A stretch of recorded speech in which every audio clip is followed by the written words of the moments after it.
नमस्कार मित्रांनो, आजच्या नवीन व्हिडिओमध्ये तुम्हा सर्वांचं खूप खूप स्वागत आहे। तर आज आपण रक्षाबंधनबद्दल संपूर्ण माहिती बघणार आहोत। व्हिडिओवरती नवीन असाल तर प्लीज व्हिडिओला लाईक करा, चॅनलवरती नवीन असाल तर प्लीज चॅनलला सबस्क्राईब करा। राखी पौर्णिमा अर्थात रक्षाबंधन हा भावा बहिणीचा सण म्हणून ओळखला जातो। बहीण भावाला राखी बांधते। राखी अर्थात हा नक्कीच साधा सुद्धा धागा नाही, यामागे असणाऱ्या भावना अत्यंत वेगळ्या आहेत।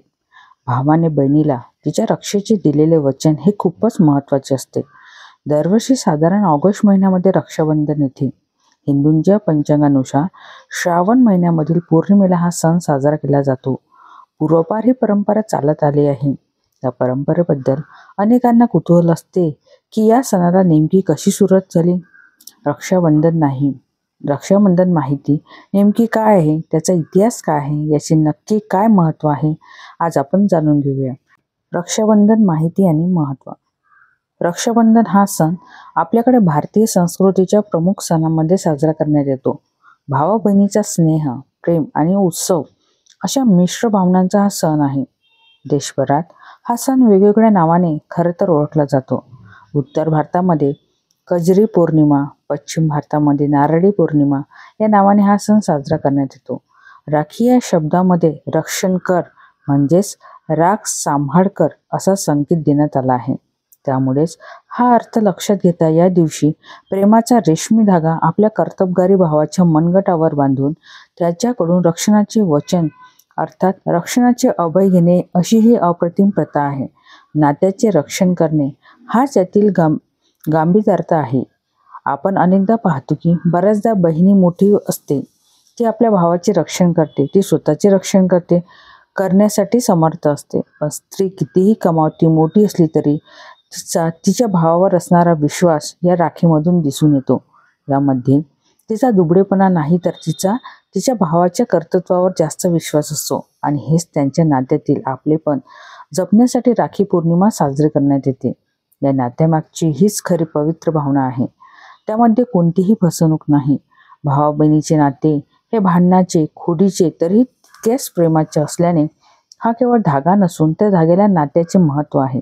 या नात्याची कृतज्ञता व्यक्त करण्याचा हा दिवस आहे। असा हे रक्षाबंधनाचा दिवस जगभरात साजरा करण्यात येतो। इतकंच नाही तर काही ठिकाणी नोकर आपल्या मालकांना आणि गरीब लोक आपले पोषण करणाऱ्या धनवंतांनाही राखी बांधून हा सण साजरा करतात। आपल्या रक्षणाची आणि कुटुंबियाची जबाबदारी आपल्यावर आहे अशी कृतज्ञता यातून व्यक्त करण्यात येते। सहसा ही पद्धत उत्तर भारतामध्ये दिसून येते। आता तर नक्कीच काळ पूर्णतः बदलला आहे। भावा बहिणीच्या अतूट प्रेमाचे, त्यांच्या नात्याचे आणि बंधनाचे धागे अजूनही तितकेच घट्ट असले तरी आता गोष्टीमध्ये बराच फरक पडला आहे। बहीण आपल्या भावाच्या उजव्या हातावर राखी बांधते आणि भाऊ आपल्या बहिणीचे रक्षणाचे दायित्व स्वीकारतो।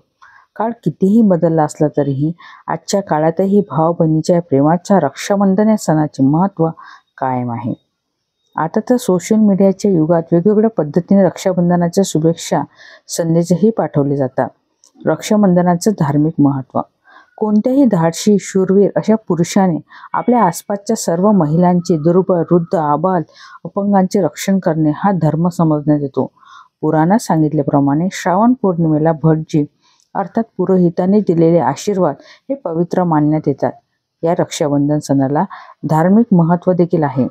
मध्ययुगीन भारतामध्ये बाहेरील आक्रमणापासून महिलांचे रक्षण करण्यासाठी हा सण साजरा करण्यात येत असे। त्या काळी अनेक वेळा मुसलमानांचे आक्रमण होत असे, त्यामुळे रक्षणकर्त्या भावाच्या मनगटावर राखी बांधण्याचे या पवित्र संस्कृतीला तेव्हापासून धार्मिक महत्त्व प्राप्त झाले। तर याच दिवशी महाराष्ट्रातील कोळी बांधवांसाठी हा सण खास असतो। वरुण राजाची आराधना करत त्याला या दिवशी पूजण्यात येते। श्रावण महिन्यातील पौर्णिमेला श्रावण नक्षत्र असले तर हा दिवस अत्यंत लाभदायक आहे, चांगल्या कामासाठी अनुकूल मानण्यात येतो। या पौर्णिमेला श्रावणी असेही म्हटले जाते। पाऊस पडल्यानंतर समाधानी शेतकरी आणि लोक वेदपुराणांची कथा ऐकण्याचे उत्सव त्या काळी साजरे करत होते। तर शिक्षण घेण्यासाठी सुरू करण्यासाठी हा शुभमुहूर्त काढण्यात येत असे। अध्ययनासाठी आरंभ, शौर्याचे प्रतीक म्हणजे श्रावणी असा अर्थ होतो। हे देखील या सणाचे धार्मिक महत्त्व आहे। रक्षाबंधनाची कथा। रक्षाबंधनाच्या पौराणिक कथा सांगितल्या जातात। काही जणांना या कथा माहीत आहेत तर काही जणांना माहीत नाही। रक्षाबंधन माहिती मराठी म्हणून खास तुमच्यासाठी या दोन्ही कथा आम्ही तुम्हाला सांगत आहोत. रक्षाबंधन माहिती किंवा रक्षाबंधनाची सुरुवात नक्की कधीपासून आणि कशी झाली याबाबत कोणताच निश्चित पुरावा कोणाकडेच नाही, पण त्याविषयी अगदी पूर्व परंपरागत एक आख्यायिका सांगितली जाते. पूर्वी देव आणि दानवांच्या युद्धामध्ये दानवांच्या शक्तीपुढे देवाचे काही चालत नव्हते. दानवांचा राजा वृत्रासुर याने त्यावेळी देवांचा राजा इंद्राला युद्ध करण्याचे आव्हान दिले.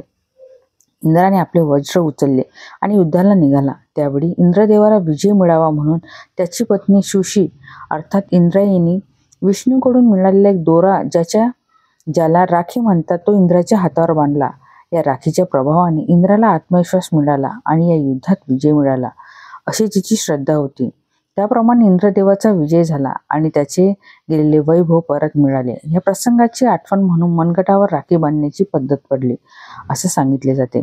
दुसरी कथा म्हणजे बळी नावाचा राजा अश्वमेघ यज्ञ करत होता.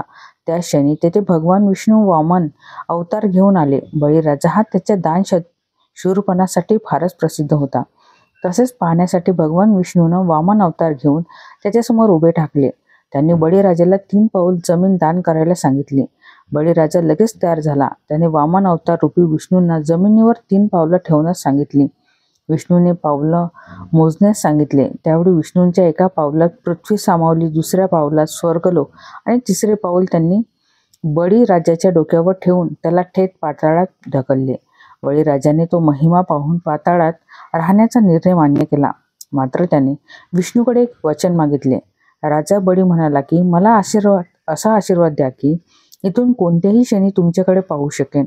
अगदी झोपेत जागा असताना अगदी कोणत्याही क्षणी मला तुमचं दर्शन व्हावे. हा आशीर्वाद देवानेही मान्य केला आणि बळीराजासोबत पाताळात राहणे पसंत केले. देवी लक्ष्मी यांना भगवान विष्णूंचे दर्शन दुर्लभ झाले. त्यांना चिंता वाटू लागली. त्यावेळी भ्रमंती करत असलेल्या नारद मुनींनी त्यांनी पाहिले. त्यांच्याकडे विष्णू यांची चौकशी केली.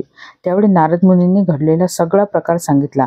विष्णूंना वैकुंठात परत बोलवण्यासाठी काय करावे याचा उपाय विचारला. त्यावेळी नारद मुनींनी बळीराजाला भाऊ मानून त्याच्याकडे विष्णू भगवानाची मागणी करा असे सांगितले. ठरल्याप्रमाणे माता लक्ष्मी तातडीने पाताळात गेल्या. विष्णूंना पाहून त्या रडू लागल्या. बळीराजाने माता लक्ष्मीकडे त्यांना का रडता असे विचारले. त्यावेळी त्या म्हणाल्या की माझा कोणीही भाऊ नाही. तातडीने बळीराजाने त्यांना धर्म बहीण म्हणून मान्य केले. त्यांनी बळीराजाला भाऊ मानून त्यांच्याकडे भगवान विष्णू यांना परत वैकुंठात पाठवण्याची मागणी केली. त्या दिवसापासून बहीण भावाचे नाते जपणारा असा हा सण केला जातो. राखीचा खूपच जुना इतिहास आहे. आपण याची पौराणिक कथा तर जाणून घेतलीच आहे, तर इतिहासात याचे अनेक दाखले देण्यात येतात. महाभारतामध्ये सांगण्यात आले आहे की श्रीकृष्णाच्या हाताच्या बोटाला जखम होऊन त्यातून रक्त वाहत होते. त्यावेळी पांडवाची पत्नी द्रौपदीने आपल्या साडीचा किनार फाडून श्रीकृष्णाच्या बोटाला बांधली आणि त्याचा रक्तस्राव थांबला. तेव्हापासून श्रीकृष्णाने द्रौपदीचे रक्षण करण्याचा संकल्प केला आणि आजीवन त्याने द्रौपदीचा भाऊ म्हणून तिचे रक्षण केले. इतिहासातील दुसरे उदाहरण सांगायचे झाले तर चित्तोडगडची राणी कर्मावती हिने बहादूर शहापासून आपली रक्षा करण्यासाठी मुघल बादशाह हुमायूँला राखी बांधली होती. राखी बांधल्यानंतर राजा हुमायूँने राणी कर्मावतीची रक्षणासाठी आपल्या प्राणाची बाजी लावली असे सांगण्यात येते. रक्षाबंधनाचे शास्त्र. राखी हातावर बांधण्यामागे शास्त्र असल्याचे सांगण्यात येते. आपल्याकडे भारतीय परंपरेत अनेक शास्त्रे सांगितली जातात. सणवार साजरे करण्यामागे अनेक भावनाप्रमाणे शास्त्रही असतात. त्यापैकीच हे एक शास्त्र आहे. रक्षाबंधनाच्या दिवशी यमलहरीचे प्रमाण अधिक असते असे सांगण्यात येते. यमलहरी या पुरुषांच्या देहामध्ये जास्त प्रमाणात गतिमान होतात असा समज आहे. त्यामुळे या यमलहरी देहात चालू झाल्या की सूर्यनाडी जागृत होऊन त्याच्या जीवाला त्रास होतो. पण त्याचवेळी राखीचा धागा बांधून या यमलहरींना बंधन घालण्याचे काम बहिणी करतात असे मानले जाते. त्यामुळे एका अर्थी बहिणी आपल्या भावाच्या जीवाचे रक्षण करत असतात असे शास्त्र सांगते. राखीचे बंधन घालून या सूर्यनाडीला शांत करण्याचे काम बहिणी करतात असे शास्त्रात सांगितले आले आहे. अशा प्रकारे आपण रक्षाबंधनाची माहिती बघितली. व्हिडिओ आवडल्यास व्हिडिओला लाईक करा. चॅनलवरती नवीन असेल तर प्लीज चॅनलला सबस्क्राईब करा आणि भेटू अशाच नवनवीन व्हिडिओमध्ये. तोपर्यंत धन्यवाद.